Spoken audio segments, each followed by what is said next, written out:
Hi, welcome guys. This is James, also known as the Ogre Zerg.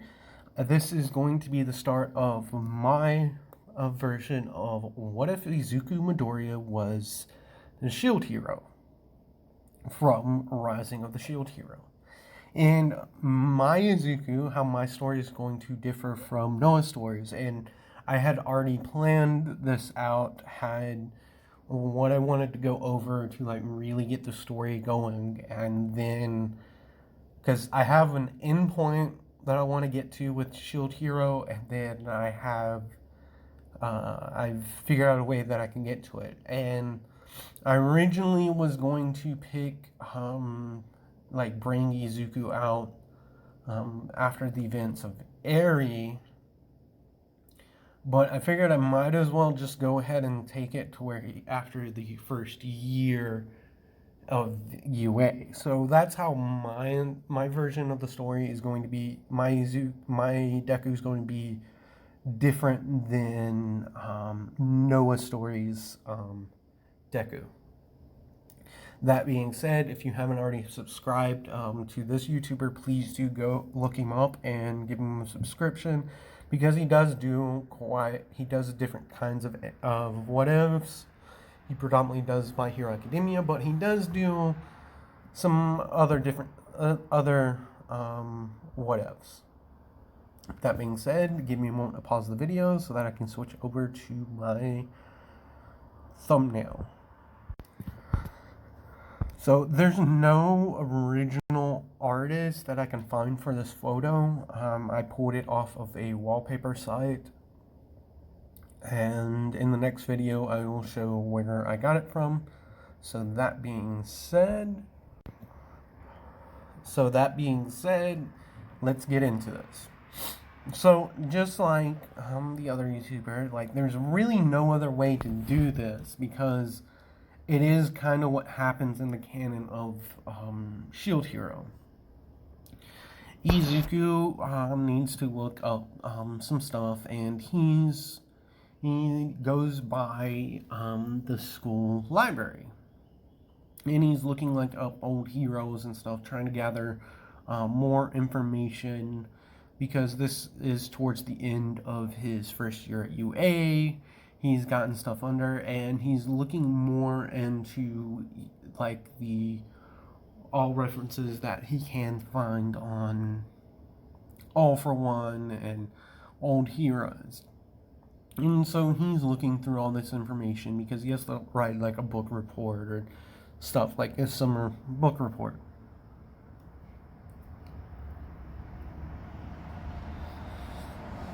So he is in the library, and then he finds this weird looking book. It has like weird designs on it, and it seems pretty old. So he starts looking through it, and like the title of the book is The Cardinal Heroes, and he's like, oh, Spear Hero, and he goes over with the Spear Hero and stuff about the Sword Hero and the Bow Hero, and then he comes to the Shield Hero, and he's flipping through reading, and it gives some explanation of like what the Shield Hero is. And once he flips the page, like he notices like a few pages are blank, like the rest of the pages are blank in the book. And people are gonna say I copied this, but like this is literally how it happened in Rising of the Shield Hero. So like the book starts glowing, and then a bright light engulfs Izuku, and he's disappeared, and there's a book sitting on the ground where Izuku had once been standing looking at this thing. And so Izuku's like, oh man, what was that?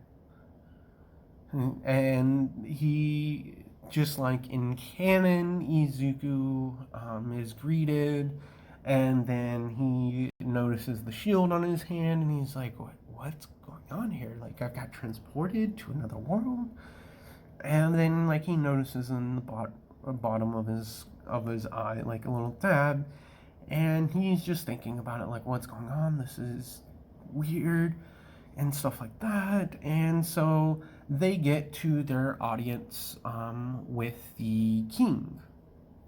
And so they go over, and the king goes, and like they introduce the spear, the sword, and the bow hero introduce themselves. Spear hero says, "My name is Kitamura Motoyasu," and the sword hero says, "My name is Amaki Rin." The bow hero introduces himself as Kawasuma Itsuki, and and then he's like, thank you." Like, the king explained about the waves and stuff like that. And then Deku pipes up and he's like, wait, my apologies, Your Highness, but like I haven't introduced myself. And he's like, oh yeah, what is your name again? Shield Hero. And he says, my name is Midoriya Izuku. And everyone is kind of looking at this kid because, like, he's, from my understanding, I believe Itsuki was the youngest, because in the original, the Shield Hero was in his 20s. He was physically 20, but he was like, it's implied that he was older than that. So that we get to the afternoon where, after they had gotten their gold and stuff, and Izuku and the other three cardinal heroes are talking in the room, and then they kind of go over the differences in like their worlds, and they come to the realization that they're from different worlds or universes, as you want to say. And Izuku is kind of like not. And then everyone, like, they kind of freak out when Izuku brings up the fact that, wait, do any of your guys' worlds have people that have like special powers or stuff like that? Because in my world, like 80% of the world's population has a quirk, and the other heroes are like, what quirks? What is that? And then Izuku basically powers up more percentage, because at this point he's constantly is keeping one for all on, like full Cali, like he's just permanently has it on, and he keeps it at a low percentage and then increases the percentage as he needs it, kind of like what All Might did when he inherited One for All. Like, he just kept it on all the time, and then adjusted his power output depending on like the situation.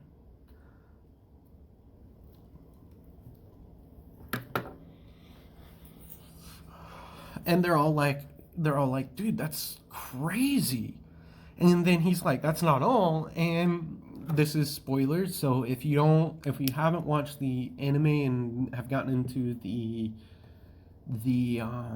manga a little bit, because I think season 4 will go over what I'm about to say, but this will be kind of spoilerish. But Deku, like, he then says, and then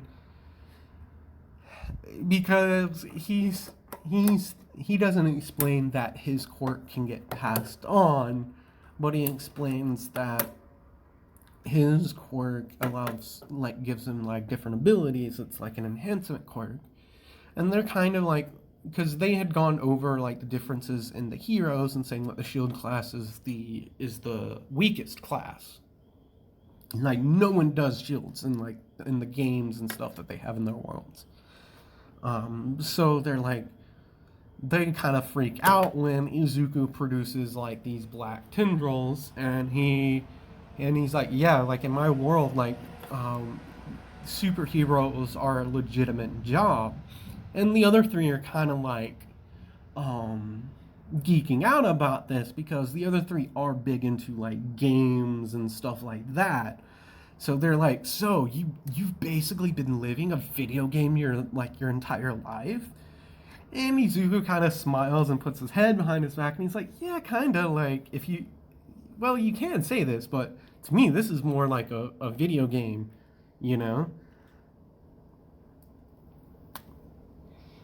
And this is what Izuku brings up. In fact, he's like, yeah, there's also this little icon. I don't know if you guys have noticed it, but it seems like it's like the icon for like our items and stuff, maybe. And this is when I believe, yes, it was Rin that spoke up, and he's like, yeah, we actually have a system. Like I said, we have a system in our world that is a full dive system where basically your mind controls like your character in a game. And then this makes Izuku's like, dude, that's amazing. I wish we had games like that in my world, but because the advent of quirks, like technology kind of went in a different way, and games are more geared towards like quirks and stuff like that. There's not really technology like that. Like there could be, but if there is, it's not really widespread. And during this conversation with the other cardinal heroes, the four cardinal heroes like really realize that Izuku's actually a really nice guy. He's not like he very well could be like the most powerful one out of like all four of them, simply because he had like innate abilities that aren't even associated with the cardinal heroes. So they're thinking if this guy really is like turns out to be a bad guy. Sorry about that interruption, guys. But I had like work and stuff that I had to get to. I had like a couple of guests come up.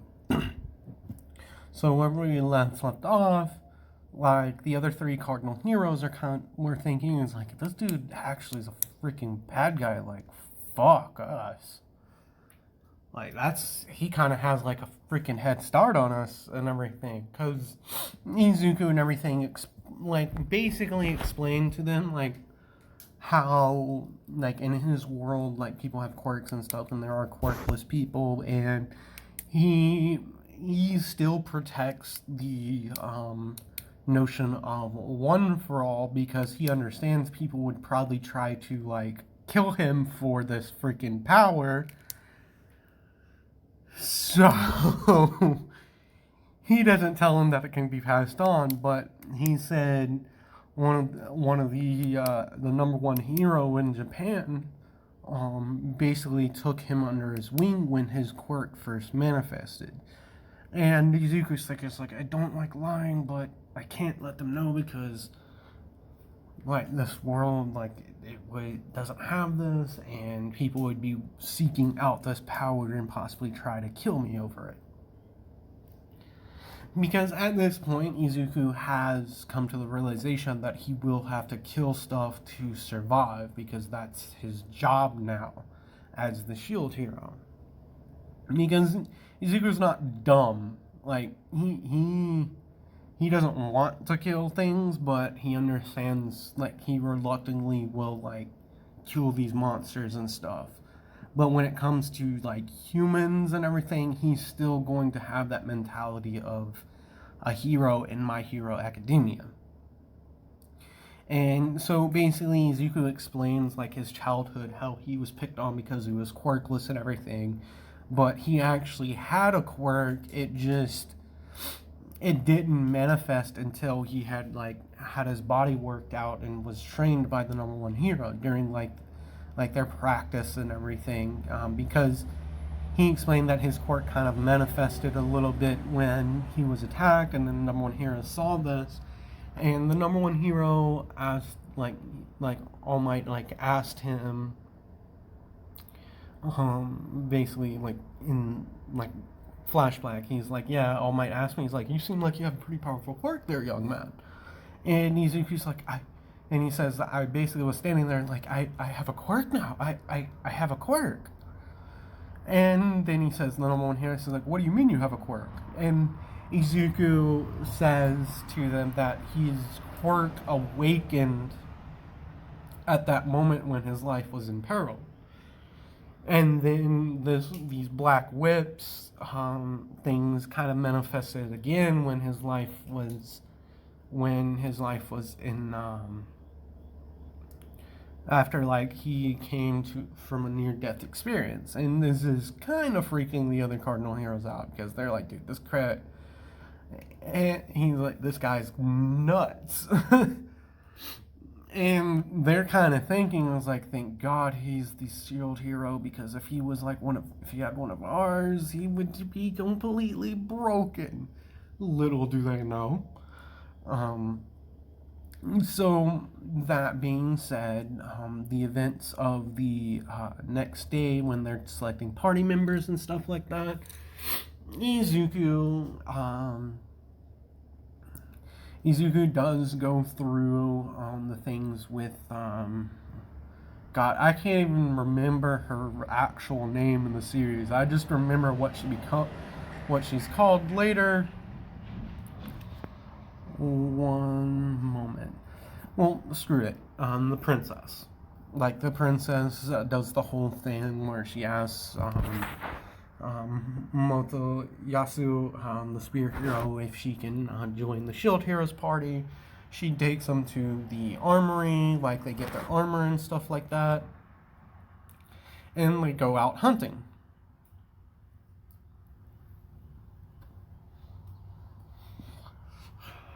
So they're doing all this and everything, and the events at the night, like she asked him to like drink with him, and like she was like, okay, well then more for me, because Izuku is wanting to be a hero and he will follow like the laws more so.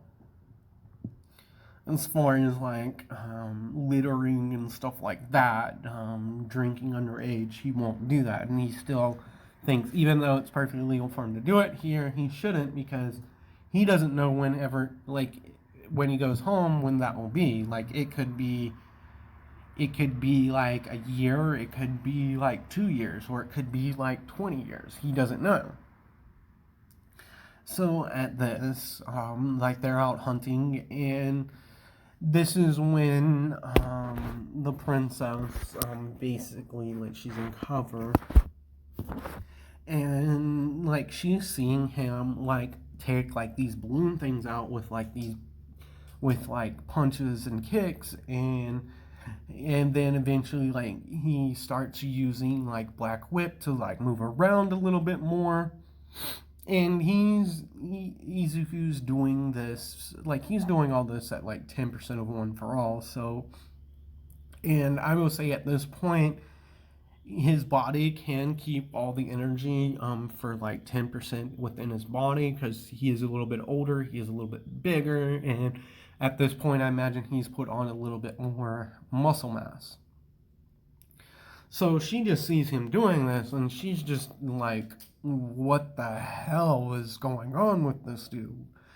And she kind of thinks it may be a bad idea, but she's going to have to do it, because in her mind, the shield hero's evil. Like, because of the 3 cardinal heroes church thing, which I will get into later.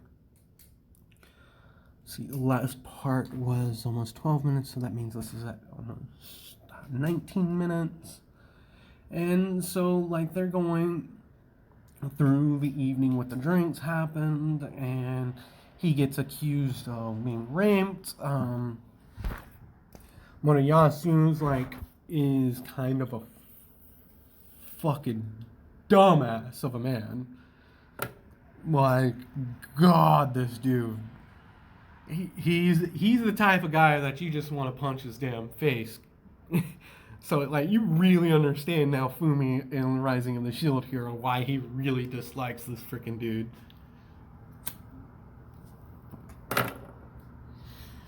So the key goes into the fact that if you weren't a cardinal hero, you would have been executed on the spot and everything. And this is when, like, Motoyasu is like, I can't believe I thought you were a good guy, and then like Rin and Itsuki like basically pipe up, and it's like, what do you mean? Like, all this seems kind of circumstantial, because just like Noah stories, like Izuku was like writing like stuff down in like a journal, and Ren like reads it, and then he's like, and then like the whole thing with the lingerie happens with one of the guards, the kingdom soldiers, and for like Rin and Itsuki are kind of like looking at Deku, kind of like giving him like not like a stink eye, and like just like these apologetic eyes, because they kind of suspect it. Like, even in the Rising of the Shield Hero, Rin and Tsuki were more willing to believe Naofumi than like everyone, than Matayosu. But like the evidence was highly stacked against Naofumi. In this, there is some evidence, considering that they went on a long conversation and Izuku like basically gave his life story, because they were interested in like the idea of like these of quirks existing.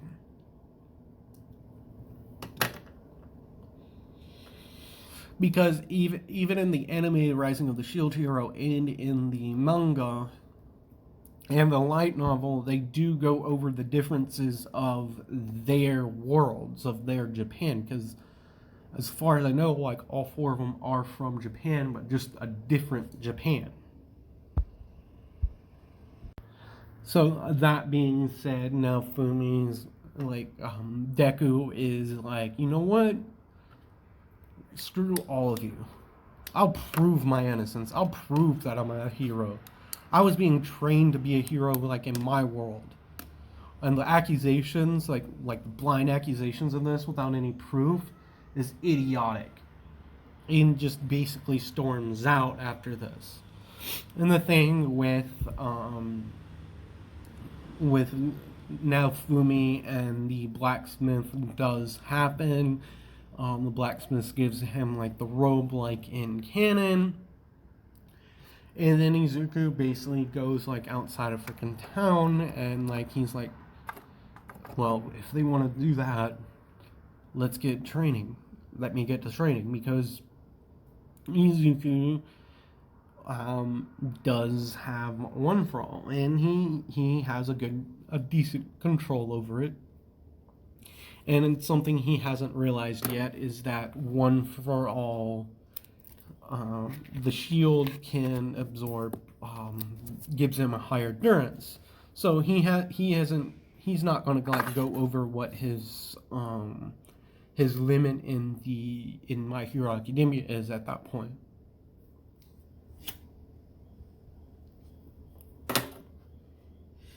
So Izuku's like is sitting out there, and I would say because Izuku has one for all in this, and it does boost like your base abilities. Basically, I'm gonna say that it will enhance his shield hero properties, kind of like what I was doing in other series where One for All does boost like innate abilities, because One for All gives you superhuman speed, reflexes, and endurance. Once your body is adjusted to the quirk, that is, it does give you an endurance boost when it's active. But it does go over that it does enhance your physical abilities. So that being said, combined with the shield's abilities of higher endurance and base defense and everything, Izuku will be able to use more and more percentage of One for All than he normally would have been able to without breaking his bones. I'm not gonna want to make him like completely broken. So whatever, if you guys want to assert his comment, like what max percentage you think he should be at, And if I feel it's appropriate, I'll bring that up in the next video of like what his max percentage would be. But so that being said, I'm going to end this video here. This will be part 0A. And then in 0B, I will go over a few more things, and that will probably be like a 15-20 minute video. This one should be around 25 minutes. Thank you guys for all the likes, comments, and please like, comment, and subscribe. Let me know what you think of this series, because I did get the go ahead to do this, but I'm going to make the Isekai Cheat Magician 200 sub special, and there is someone that commented giving Deku like both characteristics, I believe is what the person was trying to say, of the two people that were pulled in, but I'm actually bringing someone else from My Hero Academia with Izuku, and give me suggestions on who you like. Vote of either Todoroki or Momo. My ideas behind Momo is because she would understand, she's the closest out of everyone that's in My Hero Academia that Izuku associates with, that would be closest to the female character. And then Todoroki would be an amazing thing, because like you could have that where like Izuku and Todoroki really bond and they become more like brothers, and this will really help him come like really get over the fact that his like having to use his fire side, because they are the two smartest people in canon in the class. Like I think they got the highest scores academically, like in their academics. Bakugo was like third. So I feel with Todoroki, he would be able to understand the different concepts as well, but I believe Momo would be a better fit. So if I don't get any comments about this, by the time I get 200 subs, I will go with someone I would want, like one of the two that I want to go with. So that being said, you guys have an amazing day and enjoy this video. And see you in the next video.